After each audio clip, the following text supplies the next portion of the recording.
Geppetto. And I'm Thomas Lapley, the moderator for this evening. I am so honored to be joined by both of you, Mark and Guillermo. Hello. So let's. It's cold outside. It's a bit chilly, that's right. Let's start talking about the beginnings of this project. I know this was a long journey for you. You've been thinking about this for years, maybe more than a couple of decades. So tell us, what that journey was like, and then bringing this to screen finally. Well, I think it started, I started thinking about a disobedient Pinocchio a long time ago. And I wanted to make my own version, and then I met with Chris Grimley around 2003 or so, and I bought a piece of his art. A friend of mine invited me to see the exhibition of his originals, and he said, "Oh, you're gonna love his Pinocchio," and I thought, would I? I don't know. I didn't. I was very, very interested in directing Pinocchio, so I saw it, and we became good friends immediately. And with Pinocchio, the key is, what does Pinocchio look like?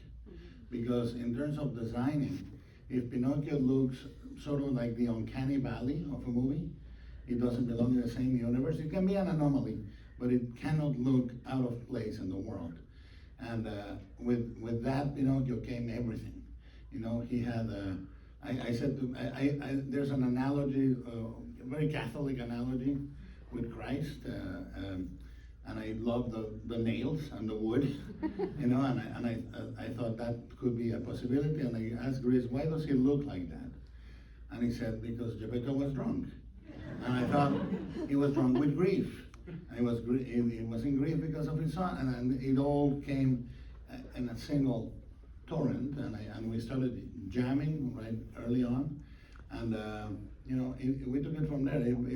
By around 2008, 2009, we were ready to be rejected by everyone, and we were not disappointed. Everybody said no. So Mark, what is your side of the story? Tell us about how this collaboration with Guillermo came to be for you. Well, I think he's always stealing the show. It was just a phone call from Guillermo. Apparently, he was aware of my work, and I know that he wanted to make this as a stop motion film, and I have a lot of experience, many years of experience in stop motion. So when the phone rings and it's Guillermo and he says, "Do you want to work on something with me?" I said, "Yeah, I'll think about it."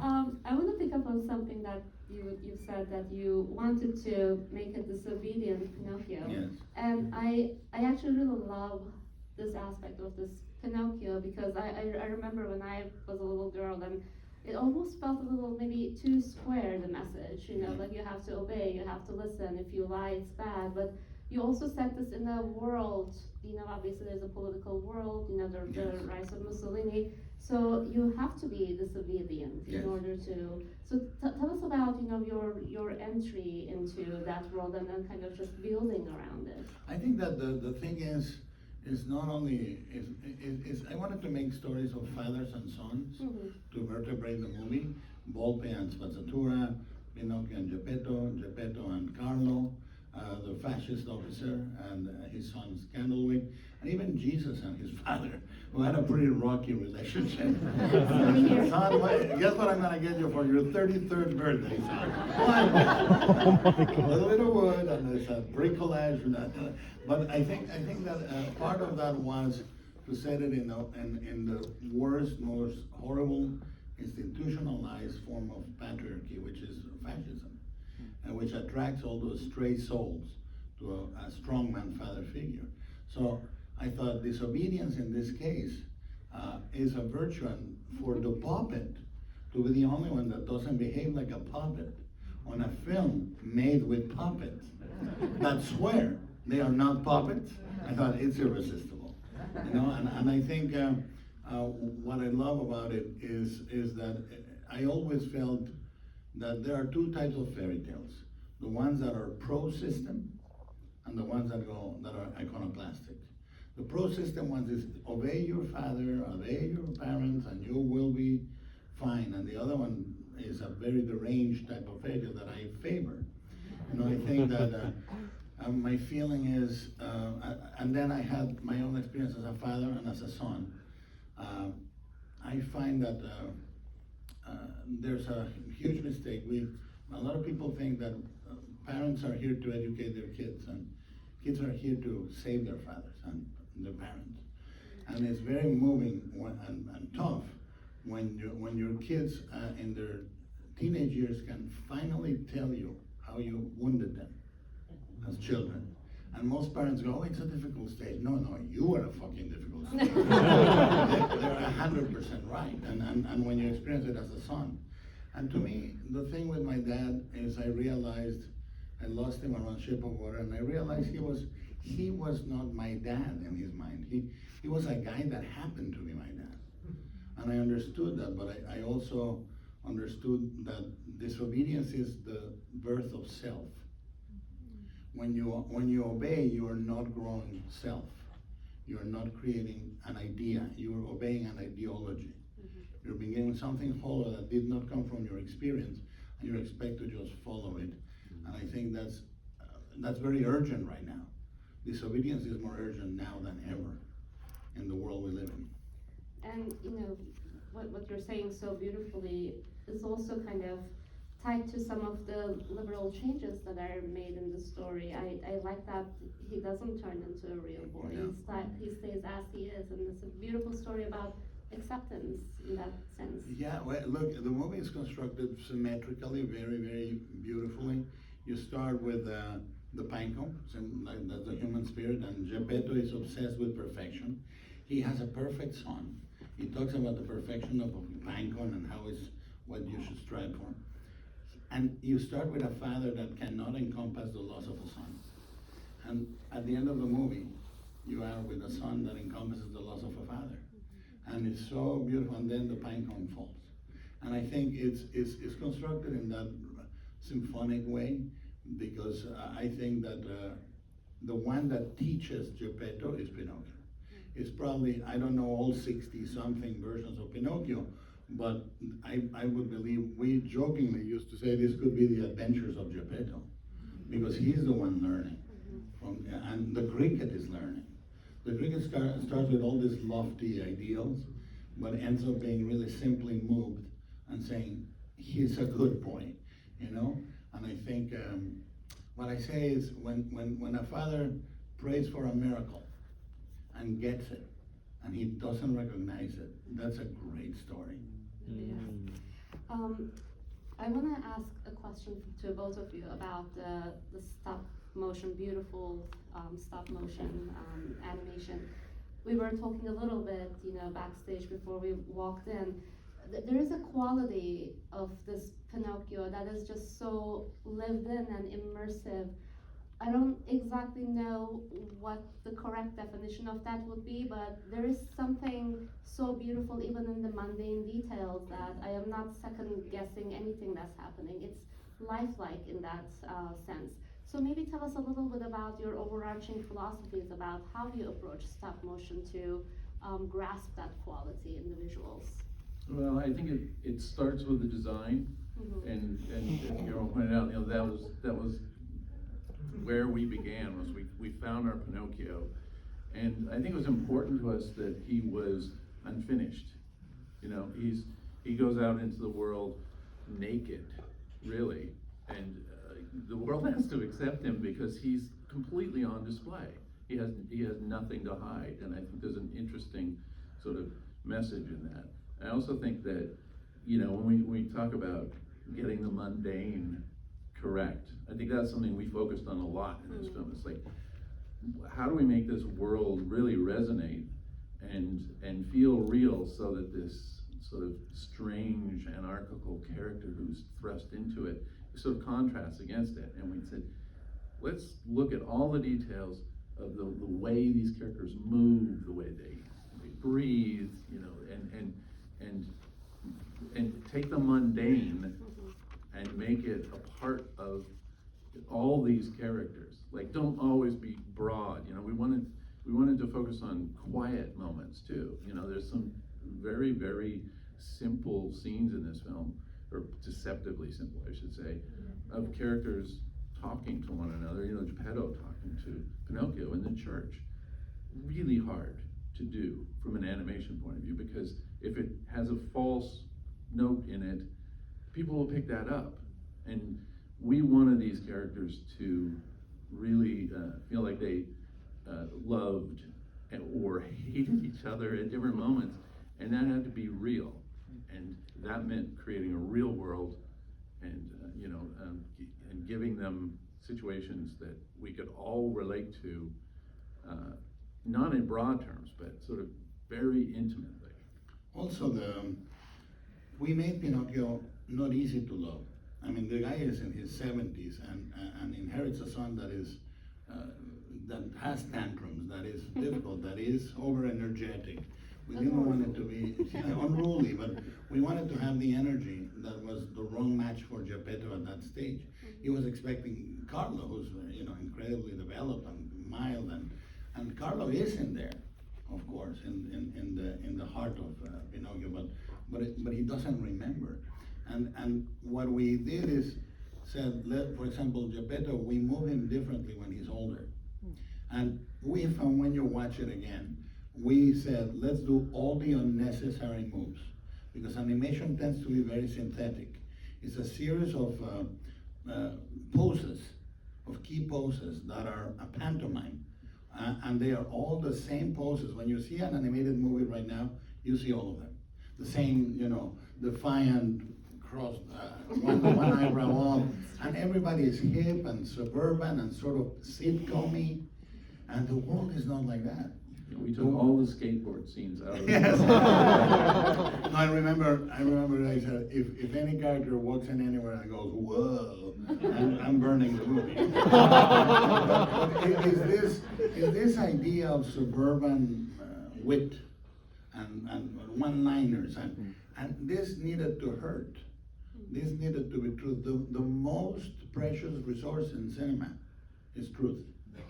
And the most difficult thing is to not be tempted by these rhythms in animation. The rhythms in animation are, the camera moves like crazy, every character is funny, every character moves like that, and these are characters that have aches on their joints, that sit down and rub their knee, and we said, normally a character sits down and in one move.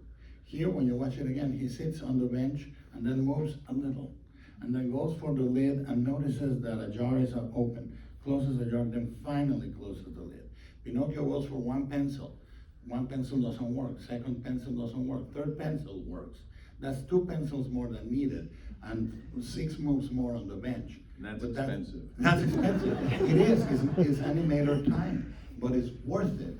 Because it's like, remember the scene where he fights the balloon? And that would be an improv with a real actor. But it's not an improv. We are doing it 24 frames a second. And because it's completely unnecessary, what is it? Real. And that's the way we ushered life into these things.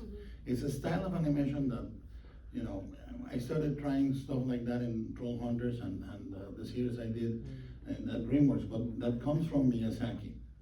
Miyazaki, when I was watching Totoro the first time, I was struck by lighting, like I was in the road to Damascus. And the father goes to put a shoe on and misses, and then gets the shoe in. And I thought, that's life.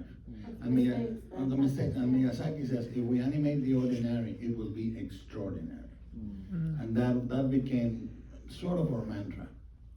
We also were not particularly interested in whether or not people like the characters. Like Geppetto, he is fairly mean to Pinocchio at times in this thing. Like he's very unpleasant, but we felt like if we made him real, if you understood the pain he was going through and why he was acting that way, then the redemption would make you like him even more. You would really feel it. So we were motivated by trying to make them real, and then just trust that the audience is going to accept them, because they'll recognize something in their flaws that's in themselves. I want to bring up a couple of names, especially Guy Davis and Georgina Haynes. They've done so much for the movie, but also production design and costume design, respectively. Can you give us a little insight into working on, below the line crafts of stop What are you motion? talking I about, mean, Georgina? Well, yeah, Georgina is like, she's a master at her craft. She trained with McKinnon Saunders, who are pretty much the best puppet makers in the world for this sort of thing. They did. In Manchester. Yeah, in Manchester, in Corpse Bride, and then she went on to work at Leica for a while, and so she's very, very, very experienced, and so she brought a lot of that know-how and technology to us, and it allowed us to get much more nuanced performances out of these puppets, because the mechanics within the faces are so much more sophisticated now than they used to be. And then we went out and we got these really good animators, and he's not one of them. I don't have the patience. But I can direct the patience. The pain is what it is. It is. But yeah, we got the best animators in the world, and we got the best puppet makers in the world. And George is she's wonderful. I never heard no from her. We asked a lot. There were times where we wanted something from one of these puppets and it wouldn't do it. And so we would say, well, how do we do it? And they would, George and her team would go back in and do these operations on the face and just cut them open and re-engineer them so that we could get at this subtle emotion that we were looking for. Some puppets are very nice, and some puppets are very disobedient. in a way that you have to then conduct a new reconception, and you have to say, how can we make the puppet express everything? Like Carlo is really difficult, because it's like an angelic face. He I is couldn't the wait best for him to actor. die, by the way, in the movie. It was so difficult to work with. But he's the best actor. He's tremendous. He was always incredibly accurate, and it's a very expressive puppet. And then you have to dress them. And if you see, we not only put a hinge on his heel, so the shoes can flop, but you then age the fabric. You need to scale the fabric, the pattern, the weave. You are shooting with Guy Davis. We have worked together in 10 projects, and I say, don't come in with whimsy and ideas, come with reference. Show me the town in Italy that looks like that. Show me the shoes that look like that. Show me the props that look like that. Then we design. When we know the world, we did an incredible amount of research for Nightmare Alley on carnivals, and then we brought that and more to the carnivals here. I was going to say, I really did get that sense, There's the same atmosphere. There's the actually final one scenes. shot that is an homage to Nightmare Alley. The arrival of the monkey, the Wheel of Fortune crosses, and then he goes around, like the arrival to the carnival, same Wheel of Fortune arrives. But then you have to think that stop motion is doing the same thing that live action. The puppets move linearly from here to here, spatially from here to here. They are hit by real light cinematography. They have real props, they have real sets, aged, real wardrobe, blah, blah, blah. In other words, we are doing, as Ginger said to Fred, we're doing the same that you, but backwards in high heels. So it's extremely demanding and incredibly complex. I think the two of us directing together, you can barely encompass a movie that this big. We shot for 1,000 days, by the way. 1,000 Wow. days. And we had at one point over 60 units shooting at the same time. 60 units at the same time. Yeah, I don't recommend it. I mean, not that there would be any easy shot to set up in stop motion, but could you recall one that was particularly challenging, that took, even more choreography and planning than the Well, rest? I think the one that Guillermo just mentioned, where Spazzatura comes into the carnival and goes running through this really elaborate scene with lots of characters, lots of blocking. And I think it's like one shot almost. It's all one shot. It It's is like one the shot. Copacabana scene. It is. Yeah. It took us like 3.5 months to get it. And 16 weeks. the thing was, you look at a shot like that and you go, it's worth it because of what the shot was doing. It was introducing our villain. So Right.